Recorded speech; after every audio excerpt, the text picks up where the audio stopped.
Thank you, Madam Toastmaster, fellow Toastmasters. Today I'm going to start you off with a story of back when I was in college. I used to work in stack services, so that's in the library, and basically we were in charge of putting back all these books. People would check them out, check them back in, we have to go put them on. People leave them out everywhere, we had to put them away. But we had this nice big chart that told us which floor we had to do because it was 8 stories. We had what days we had to come in, which hours. And I remember studying this chart and hearing my supervisors in the background. They were talking about something and they mentioned this word, apathetic. They said, Maria is pretty apathetic. And I was like, I don't know what that is, but I don't know if I care enough to know. Well, let me tell you, I love our word of the day, wish, but another word of the day you could use is apathetic. This means showing no interest or energy, or maybe unwilling to take action, especially over something important. And when I think of this, there's 3 synonyms that I probably have a habit of exhibiting. There would be indifference, being unemotional, and being passive.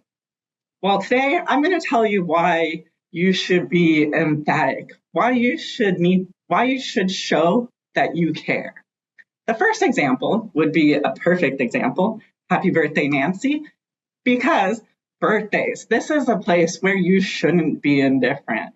If anything, people are showering you with so much love, so much happiness. You're getting presents.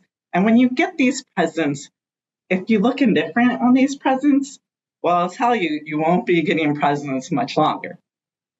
So if you want to keep that happy momentum, even, say, for Christmas, you get pajamas that are 3 sizes too big, you get excited about it. You tell them how happy you are, and you appreciate it so that you can return it later. Think of all the wonderful things you can get.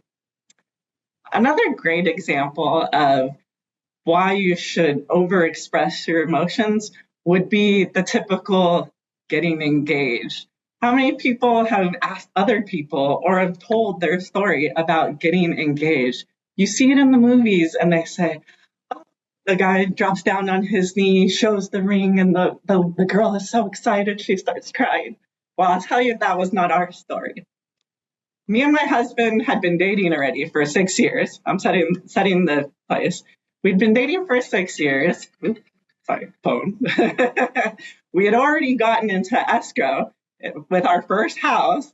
I kind of knew this was coming. I didn't know exactly when it was coming, but we went on a hiking trip at my house. So anybody knows Palm Springs? They have the Palm Springs tram. And in the Palm Springs tram, they have 5 different lookouts. You go this way, this way, this way, this way, right? We went from lookout number 1 to lookout number 5. And he said, what was your favorite lookout? I was like, well, I think lookout 3 was great. We walked back, missed lookout 3, somehow ended up at lookout 2. We walked back, somehow missed lookout 3, ended up at lookout 4. I'm like, I don't think I really cared that much. I grew up in the desert. I know what it's like, even from above. We've been on a plane before. Well, he insisted we go back to lookout 3. We get there. Again, it had already been maybe 30, 45 minutes of extra hiking.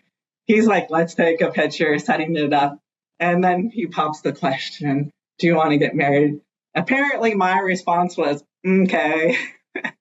But remember, we had all this history.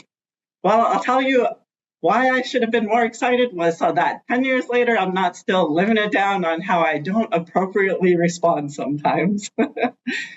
Another great example of why you would want to over-emote and maybe not be passive would be when you're giving birth to a child.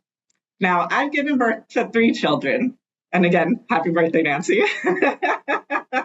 But in the first instance, we did all this extra training. We went to the hospital. They teach you these things of where to go, what to expect, what to plan, and then be able to throw it out the window because nothing's going to happen.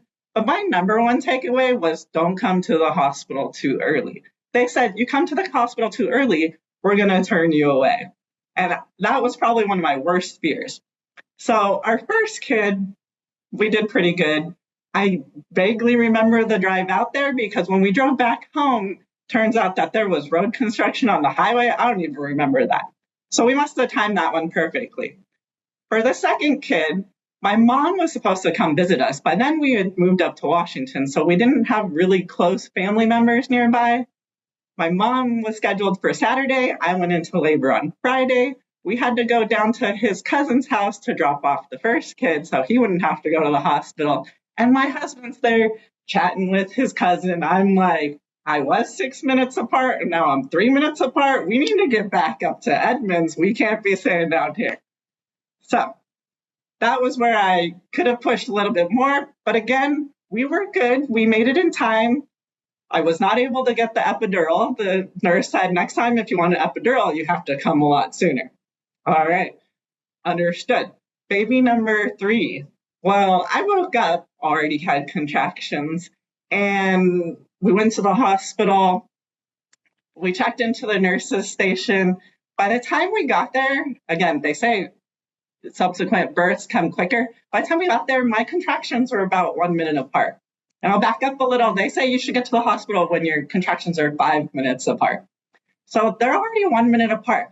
But I'm sitting there in the lobby, not really sitting, standing, and I'm waiting for them to give me a room. I'm like, I don't think you guys understand. I need a room. We had been in the lobby 15, 20 minutes before they get us to the room. And then the nurse says, okay, I'm going to need you to lay down. I was like, if I do that, you better be ready to deliver. Within 30 minutes, my child was born. And the doctor thanked me for not giving birth in the car. Apparently, when you do that, there's a lot more paperwork. But I'll tell you, if I had been overexpressive, like you see in the movies, if you heard me screaming, then maybe I would have gotten a room a little bit quicker, and maybe they would have been able to give me some drugs. Maybe not an epidural, but something. So I can tell you, in this case, being passive, waiting for them to work through their process, really didn't work out for me. So if there's one thing that I hope you take away from today is that there are times where it is imperative that you over-emote. Maybe you're looking to make better memories during the holidays or birthdays. Maybe you don't want to be reminded of the time when you didn't act as expected. Or maybe you just really need to get somebody else's attention. So I encourage you to think in advance of what scenarios in your life where you should be emphatic and be prepared to show that you care.